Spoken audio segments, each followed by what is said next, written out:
Welcome to the JAMODI podcast. We are all surrounded by amazing coaches and leaders. So let's get an inside look at not just what they do, but how they do what they do.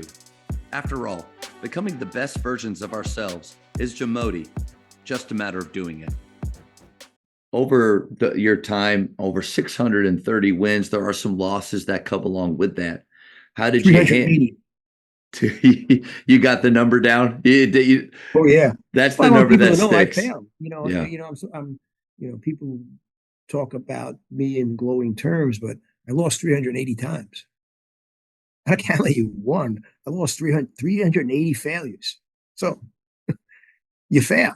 I love the fact that you knew the number and that you threw that out real quick. When those failures did happen, when the losses happened, how did you handle that with your team? Very poorly. I sometimes I would think I was on a suicide watch.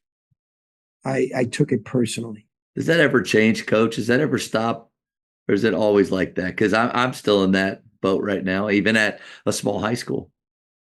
There's a great line from the movie Schindler's List. Have you ever seen the movie Schindler's List? I actually have not seen it, but okay, it's a Spielberg movie. It's about the Holocaust. Mm-hmm. How appropriate we speak about this now, and it's Poland and Krakow and Auschwitz, and Oskar Schindler was a munitions manufacturer, and then he became he manufactured pots and pans, but he made a killing on selling stuff to the Nazis and with slave labor, with Jewish labor. But he understood that he could free Jewish people. And at the end of the movie, he had spent so much of his money to free so many Jewish prisoners that he openly cried about he could have done more. He could have done more. He could have given up his apartment, or he could have given up his car or his wardrobe, whatever, and he could have saved 5, 10, 15, 20, 100 more lives. I think that's the way we are as coaches. We leave a game, and at least I was. I always felt I could have done more. And I analyze in great detail exactly what happened during the game. And we do things at such a fast pace because it's not a stop and go where you huddle every possession. Right. And the ebb and flow of the game sometimes invites you into frenetic decisions that sometimes aren't always the right decisions. And I constantly am haunted by the wrong decision or the wrong substitution, the wrong play call out of a timeout, the not switching to zone or staying with the man too long. Yeah. So I really believe that that's part of the culture of being a coach, is that you always feel you could do more.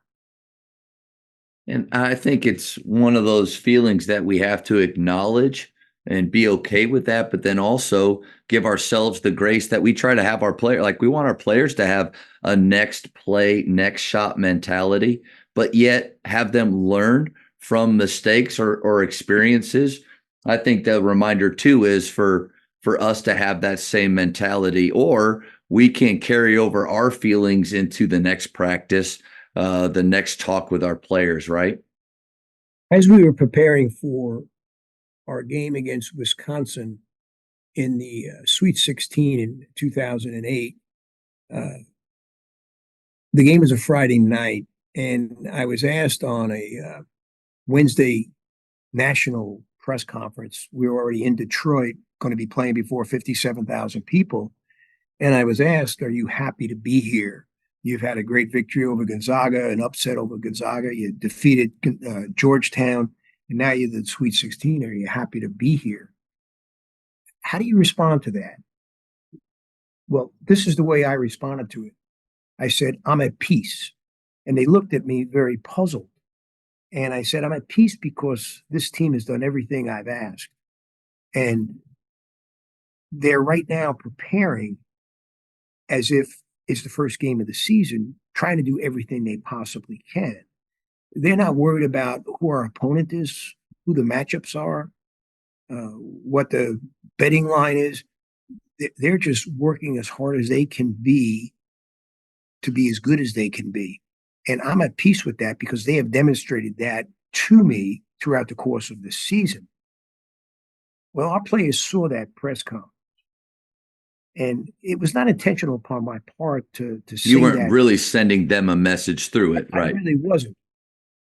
Nor was I sending a message when during the game, maybe 8 minutes into the game, so it's a nip and tuck game, 57,000 people, national TV, Sweet 16. The ball comes bouncing over to me on the sideline. What do you do as a coach when the ball comes bouncing to you out of bounds? I grab it. I grab it and And you, toss it to the ref, right? okay, I grabbed it, and you know what I did? I did a between the leg dribble, behind the back dribble, between the leg, behind the back, and then I flipped it to the ref. And I was just so at peace.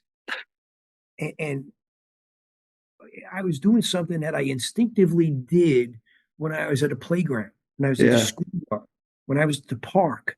That's what we do. Yeah. We're we're at a place where we're at peace, and boy, we dribble between our legs, then we throw it back. How many times did you do that when you were a young kid, when you were a player and you were at the park, playground, a schoolyard pickup game? And that's what I did. And again, it was not intentional to put them at ease, but I think it was a clear validation of me feeling at peace because they put me at peace. Yeah. That was on national TV. Coach One, I love the fact that you showed off your skill like that. And I guess I And answered you didn't this. worry about hitting my leg or bouncing That's off. right, Coach.